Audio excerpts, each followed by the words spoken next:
if your main character got kidnapped? How would the story unfold? How would all the characters react? Today's video is a writing exercise that will help you character develop not only your protagonist, but also your antagonist and side characters. Let's get started.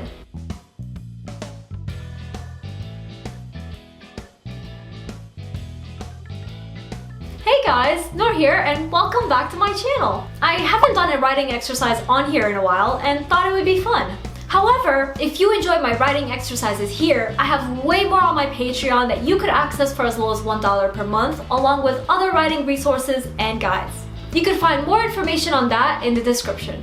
Now, your actual story doesn't necessarily have to have a kidnapping. This is merely an exercise to better get to know your characters. However, if this exercise inspires you to add a kidnapping to your story, by all means, go for it. Fun fact, my novel Divinity Falling's inciting incident, or the conflict that kickstarts the story, is the kidnapping of one of my main character's younger brother.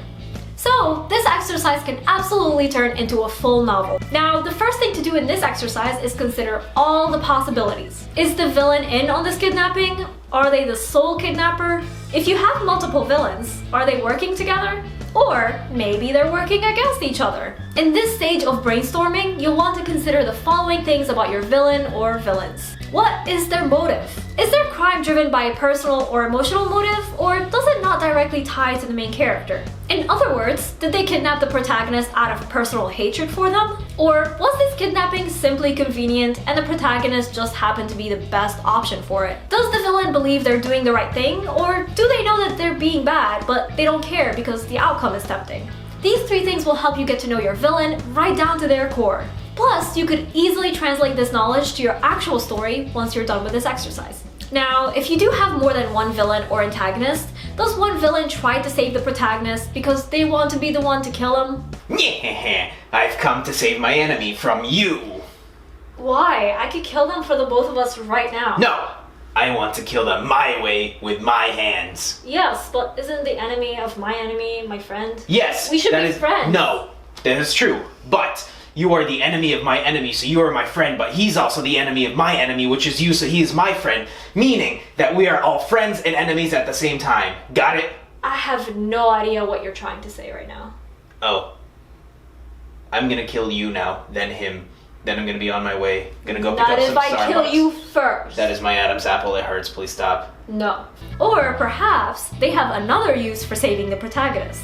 For instance, if the antagonists are each other's enemies, then maybe saving the protagonist is revenge enough on the other party. Sort of like you're the enemy of my enemy, and therefore we're allies. At least temporarily.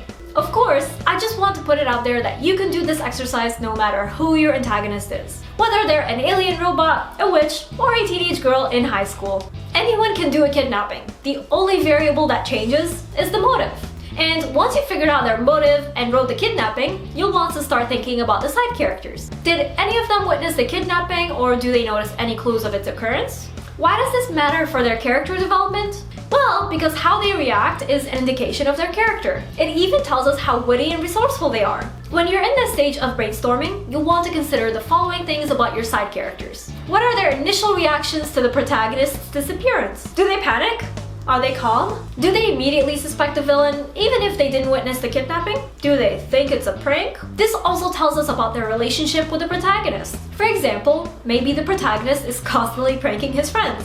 So now this incident also seems to be a prank. Do the side characters try to come up with a plan to save the protagonist? Or are they cowardly or out of resources? If they choose to help, how do they track down the kidnapper? This also dives into the side character's level of intellect. Obviously, the side character's plans can be written as a separate scene. Okay, now that you know more about your antagonists and side characters, you'll want to get inside your protagonist's shoes. After all, this is their story and they're the ones kidnapped. Much like what we've done with the other characters, you'll want to consider how your protagonist reacts initially. Do they panic or keep their wits about them? Does your protagonist try to get out? If they can't get out, do they try to bargain with the antagonists? It's only natural for humans to try to bargain when they're left without an option. What goes on inside their head the entire time? Who do they think of? And how does their fear look like?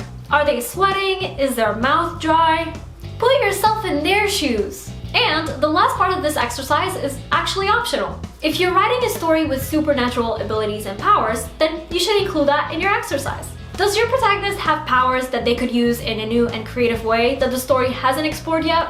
Maybe the circumstances force them to discover a new use of their powers. I hope this writing exercise helps you better develop your characters and makes writing your story easier. Let me know in the comments, if your protagonist got kidnapped, what do you think your antagonist's motive is? I'd love to know.